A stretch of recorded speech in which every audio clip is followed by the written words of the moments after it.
Hello friends, विवा food रेसिपीमध्ये आपले सगळ्यांचे मनापासून स्वागत। आज इथे मी ओले चणे घेऊन आलेली आहे। इथे बघा, हे अशा पद्धतीने असतात, हरभरा म्हणतात त्याला। हरभऱ्याचे जे छोटे छोटे झाड असतात त्याला अशी शेंग आलेली असते, ते मी घेऊन आले आणि ते आपल्याला असं सोलून घ्यायचे, त्याच्यातले दाणे काढून अशा साईडला करून घ्यायचे आणि आपण ह्याची भाजी बघणार आहोत कसं करायचं आहे ते। इथे मी वाटणाची तयारी केलेली आहे। इथे नारळ आहे, ओला नारळ, त्याचे मी काही थोडे पीस घेतलेले आहेत कट करून।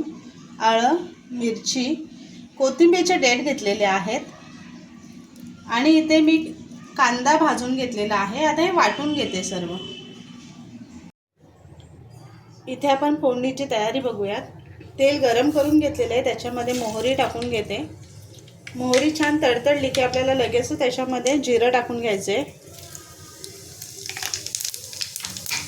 बारीक चिरून घेतलेला लसूण,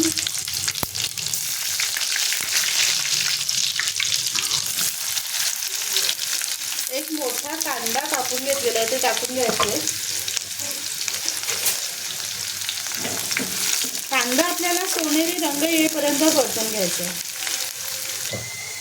त्याच्यामध्ये आपण मसाले टाकून घेऊया। हळद,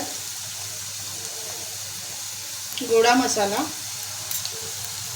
इथे 2 चमचा मसाला टाकून घेते मी। मसाले छान परतून घ्यायचे आणि त्याच्यामध्ये आपण हरभरे जे सोलून घेतलेले आहे ते टाकून घेऊया। हे ओले चणे आहेत, थंडीच्या दिवसामध्ये आपल्याला मार्केटमध्ये भरपूर मिळतात। आपण त्याची भाजी बनवते। ते व्यवस्थित मसाल्यामध्ये परतून घ्यायचे आहे।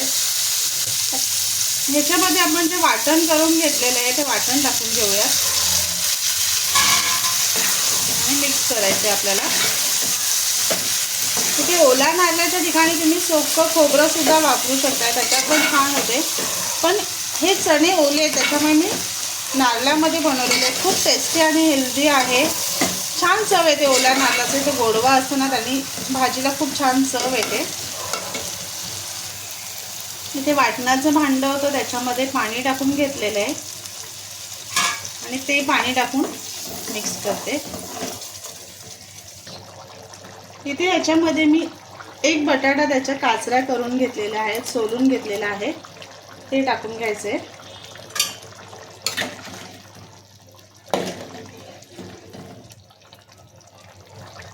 याच्यामध्ये चवीप्रमाणे मीठ टाकून घेऊया आणि झाकण ठेवून आपल्याला शिजवून घ्यायचे।